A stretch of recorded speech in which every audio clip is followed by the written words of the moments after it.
Oz is not an entertainer. He's not really an entertainer, if you know the real story. And she isn't either. She is unbelievable. She was one of the strongest district attorneys in the history of New York. Highly respected, very tough.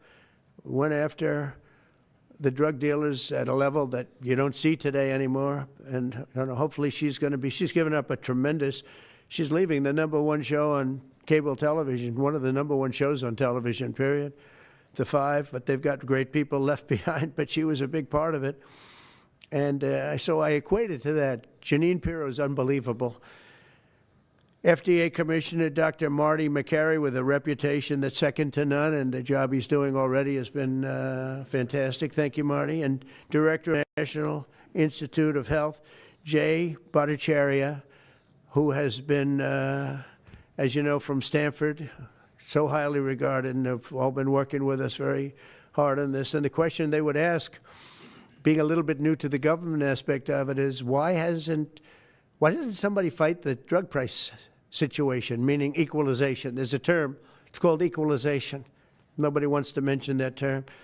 And I'm not knocking the drug companies. I'm really more knocking the countries than the drug companies, because they're forced to do things. But the drug lobby is the strongest lobby in this country, they say, the drug lobby.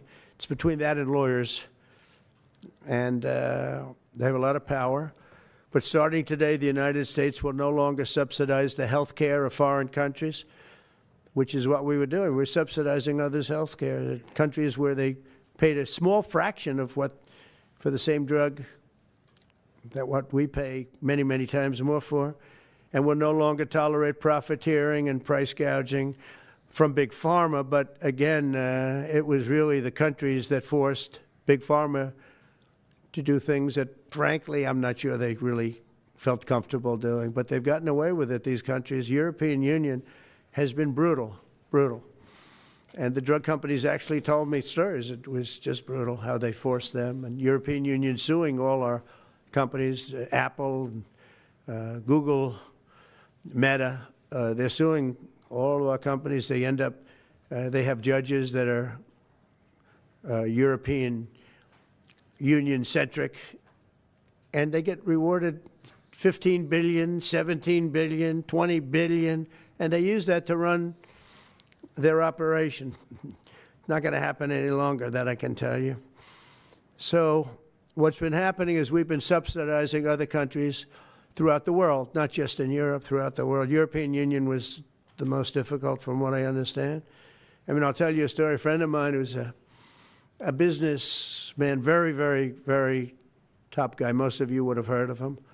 A highly neurotic, brilliant businessman, seriously overweight, and he takes the fat shot drug.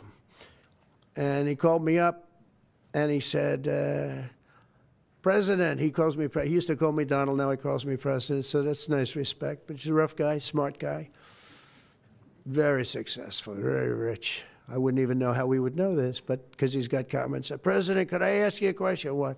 I'm in London, and I just paid for this damn fat drug I take. I said, it's not working. He said, I just paid $88. And in New York, I pay $1,300. What the hell is going on? He said, so I checked, and it's the same box, made in the same plant, by the same company. It's the identical pill that I buy in New York. And here I'm paying $88 in London.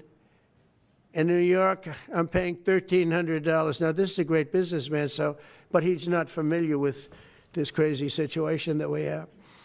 But he was stunned. But it was just one of those stories. And I brought it up with the drug companies, represented by somebody who's very, very smart, good person too. And we argued about it for about half hour. And then finally he just said, because they can't justify it, he just said, look, you got me. You got me. I can no longer they've been justifying this crap for years. They said, oh, it's research and development. Well, I said, well, research and development, other countries should pay research and development too. It's for their benefit. It was just one of those things. And the other countries would set a price and they'd meet the price, and they'd say, if you don't meet the price, you can't sell it in our country. I said, well, then you walk away, and, you know, they'll call you back, and they'll sell it in the country. But now they'll have to do that. So for the first time in many years, we'll slash the cost of prescription drugs, and we will bring fairness to America. Drug prices will come down by much more, really, if you think 59. If you think of a drug that is sometimes 10 times more expensive, it's much more than the 59%. You know, it depends on the way you want to analyze it, but in one way you could analyze it that way. But between 59 and 80, and I guess even 90%. So when I worked so hard in the first term, and if I got prices down, remember I was the only one to ever get prices down for a full year, but I'd get them down like 2%, and I thought it was like a big deal. Well, we're getting them down 60, 70, 80, 90%, but actually more than that if you think about it in the way mathematically. And Farmer has to say, we're sorry, but we'll not be able to do this any longer to these countries that have been so tough. They've been very tough, nasty. It's trade. It's trade. And Farmer is also very powerful.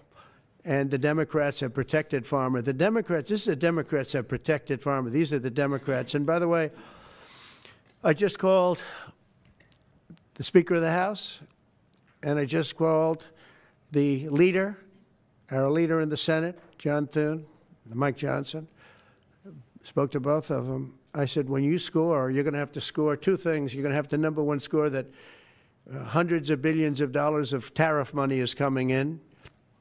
But even bigger than that, you're going to have to score that your cost for Medicaid and Medicare and just basically pharmaceuticals and drugs is going down at a level that nobody has ever seen before. It'll pay for the Golden Dome. I see the Golden Dome is there, see? That'll easily pay for the Golden Dome. And we'll have a lot of money left over. We need the Golden Dome, by the way, in this world. Although this world's a lot safer today than it was a week ago, and a lot safer than it was 6 months ago. We had people that had no clue what they were doing.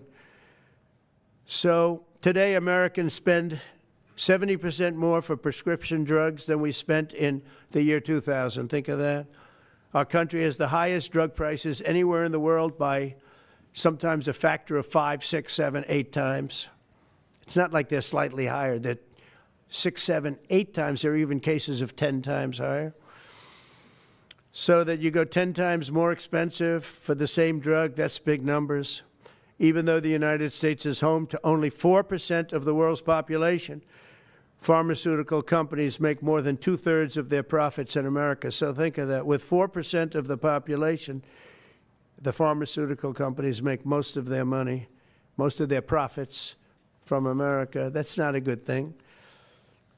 Now, I think, by the way, I have great respect for these companies and for the people that run them. I really do. And I think they did one of the greatest jobs in history for their company, convincing people for many years that this was a fair system. And nobody really understood why, but I figured it out. For years, pharmaceutical and drug companies have said that research and development costs were what they are, and for no reason whatsoever. They had to be borne by America alone. Not anymore, they don't. This means American patients were effectively subsidizing socialist healthcare systems in Germany, in all parts of the European Union. They were the toughest of all. They were nasty. And I see that. I see that with trade, too. European Union is in many ways nastier than China, okay? And we've just started with them. Oh, they'll come down a lot. You watch. We have all the cards. They treated us very unfairly. They sell us 13 million cars. We sell them none. They sell us their agricultural products. We sell them virtually none. They don't take our products. That gives us all the cards, and very unfair. So they're going to have to pay more for health care, and we're going to have to pay less. That's all it is. And believe it or not, you know, because it's really the world we're talking about, not just the European Union, but because it's the world, the numbers are for the healthcare company, not as bad as you would think. They'll make the same. I think the healthcare companies should make pretty much the same money. I really don't believe they should be affected very much, because it's just a redistribution of wealth. It's a redistribution where it could be the same top line, but it's going to be distributed differently. Europe's going to have to pay a little bit more. The rest of the world's going to have to pay a little bit more, and America's going to pay a lot less. Again, because it's a much smaller population than when you think of the whole world. So,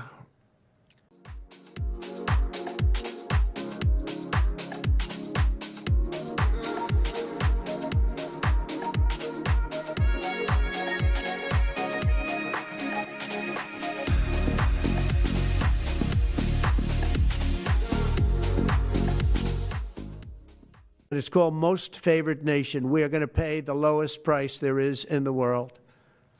We will get whoever is paying the lowest price, that's the price that we're going to get. So remember that. So we're no longer paying 10 times more than another country. Whoever is paying the lowest price, we will look at that price and we will say that's the price we're going to pay. Most Favored Nations, that's what it is.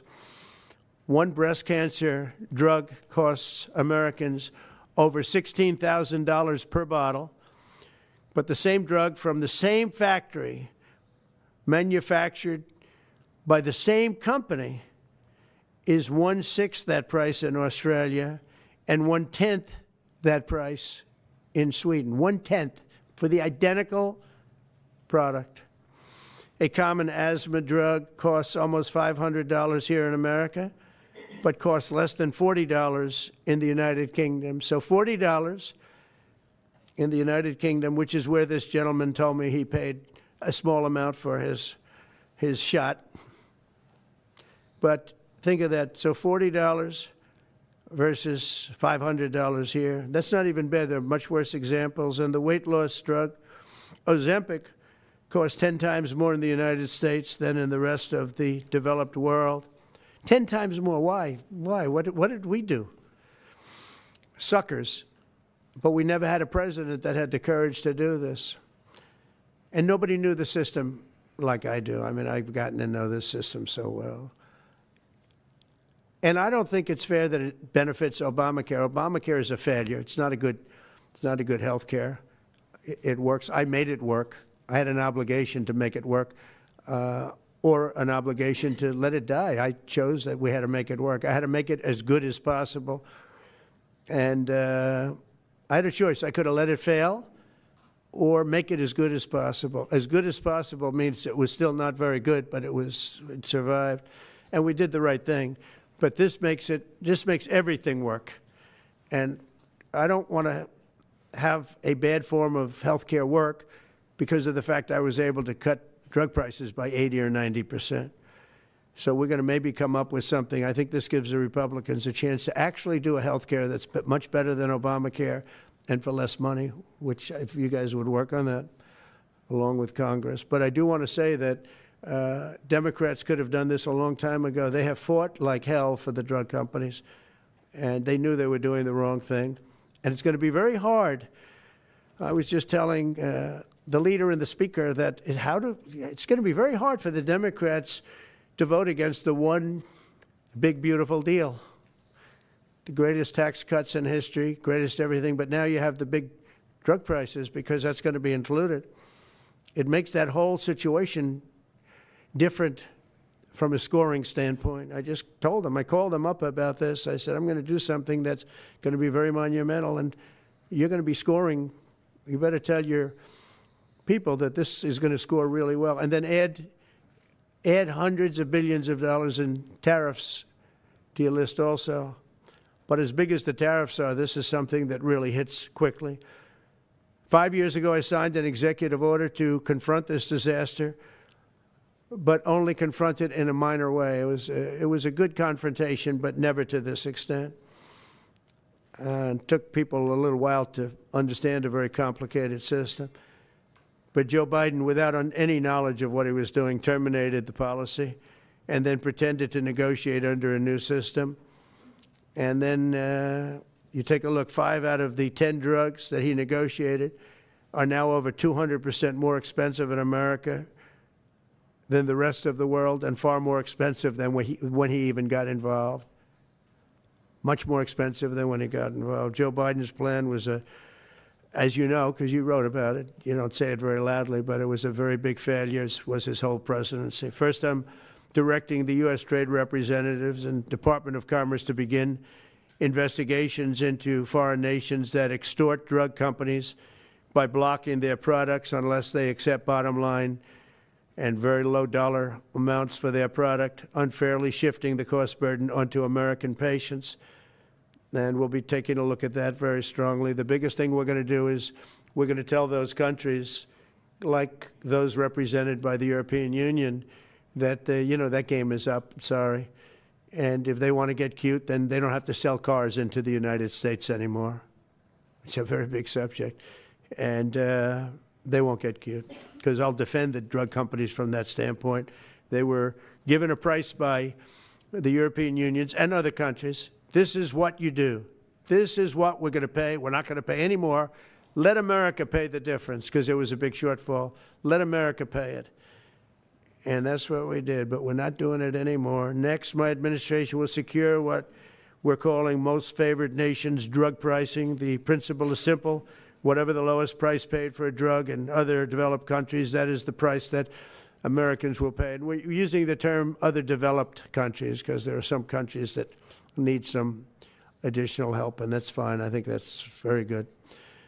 Some prescription drug and pharmaceutical prices will be reduced almost immediately by 50 to 80 to 90%. Big Pharma will either abide by this principle voluntarily or will use the power of the federal government to ensure that we are paying the same price as other countries. To accelerate these price restrictions and reductions, my administration will also cut out the middlemen. We're going to totally cut out the famous middlemen. Nobody knows who they are, middlemen. I've been hearing the term for 25 years, middlemen.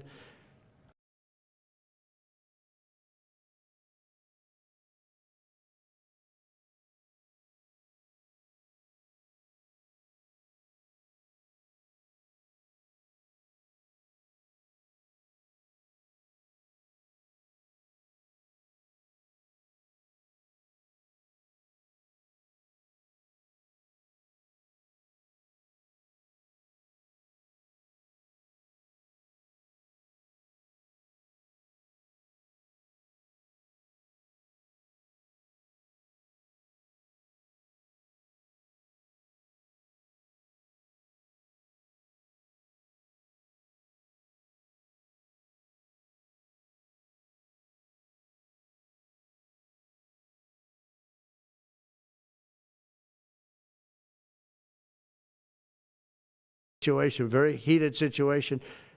Could have lost millions of people, more than millions. I mean, many millions of people. And they want to do business with America, but we never used our powers that way. We never knew how. We never had people that knew how to do that. We'll also open up America's market to safe and legal imports of affordable drugs from other countries, putting dramatic downward pressure on prices. And if necessary, we'll investigate the drug companies, and we'll, in particular, investigate the countries that are doing this, and we will add it onto the price that we charge them for doing business in America. In other words, we'll add it onto tariffs if they don't do what is right, which is everybody should equalize. Everybody should pay the same price. And special interests may not like this very much, but the American people will. I mean, I am doing this for the American people. I'm doing this against the most powerful lobby in the world, probably, the drug lobby, drug and pharmaceutical lobby.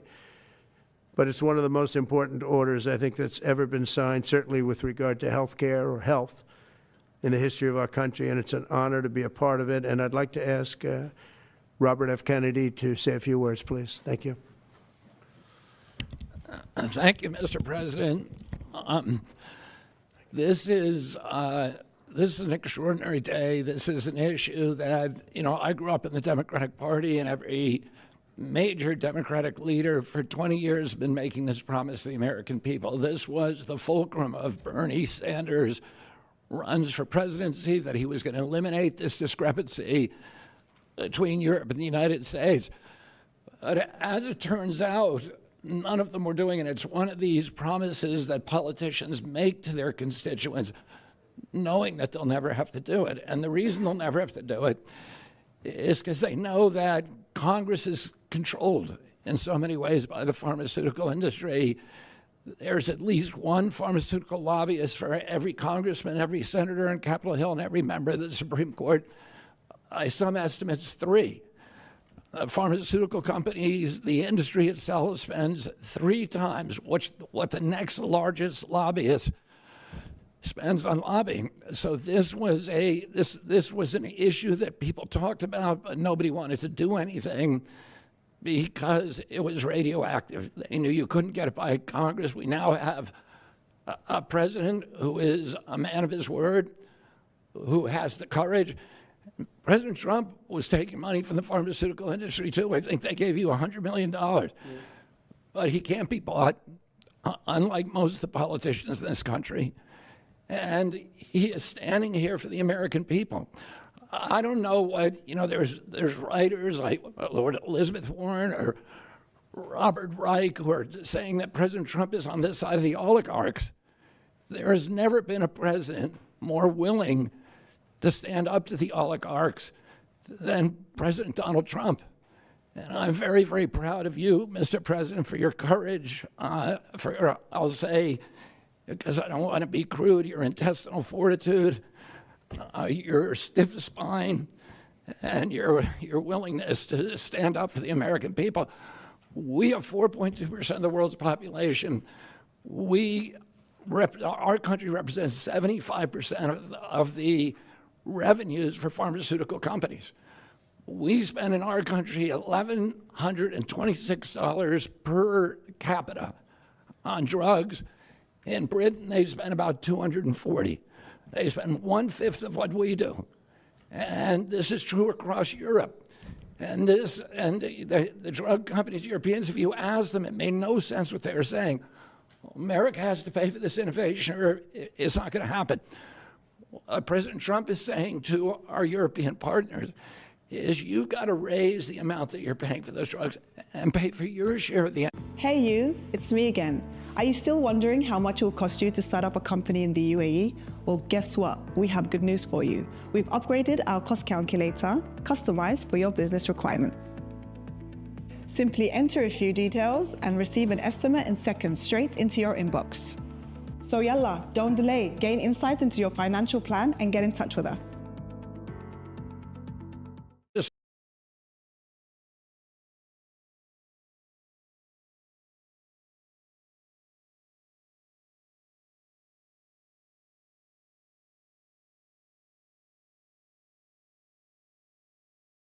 They thought this is never going to happen in our lifetime, and we finally have a president who's willing to stand up for the American people. Thank you, and Dr. Oz. Thank you, Secretary Kennedy. This is the most powerful executive order on pharmacy pricing and healthcare ever in the history of our nation. And it's only happening because we have a president with the fortitude, the guts to stand up to the withering criticism. And should be fun. I don't know. You'll maybe find reasons why it's not, but I can't imagine because we have a lot of great things happening. It's been a very strong week and a very strong weekend. Before we begin, let me say a few words about the historic events that took place over the last few days. On Saturday, my administration helped broker a full and immediate ceasefire, I think a permanent one, between India and Pakistan, ending a dangerous conflict of 2 nations with lots of nuclear weapons. And they were going at it hot and heavy, and it was seemingly not going to stop.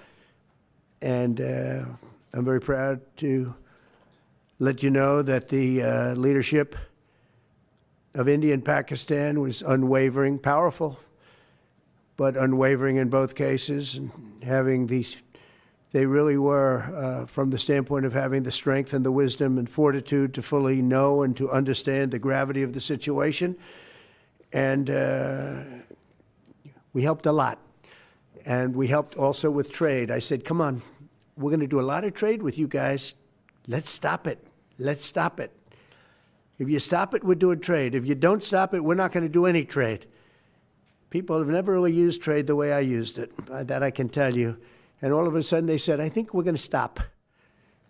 And they have. And they did it for a lot of reasons, but trade is a big one. We're going to do a lot of trade with Pakistan. We're going to do a lot of trade with India. We're negotiating with India right now. We're going to be soon negotiating with Pakistan. And we stopped the nuclear conflict. I think it could have been a bad nuclear war. Millions of people could have been killed, so I'm very proud of that. I also want to thank Vice President Vance and Secretary of State Rubio for their work and efforts. They worked very hard on that. We also, as you know, created a situation where the Houthis, for the first time ever, have ceased firing, and they've let it be known that they're not going to be firing at American ships anymore, not going to be firing at Americans anymore. This was a heavy barrage that lasted for approximately 50 days. And as you know, they've been in war essentially for forever. But over the last 10 years, they've been very difficult for other countries. Nobody was able to do what we did. But they stopped, and we take their word for it. Their surrogates and them directly said, we don't want to do this anymore. And so we were satisfied with that. In addition, yesterday we achieved a total reset with China after productive talks in Geneva. Both sides now agreed to reduce the tariffs imposed after April 2nd to 10% for 90 days as negotiators continue in the largest structural issues. And I want to tell you that a couple of things.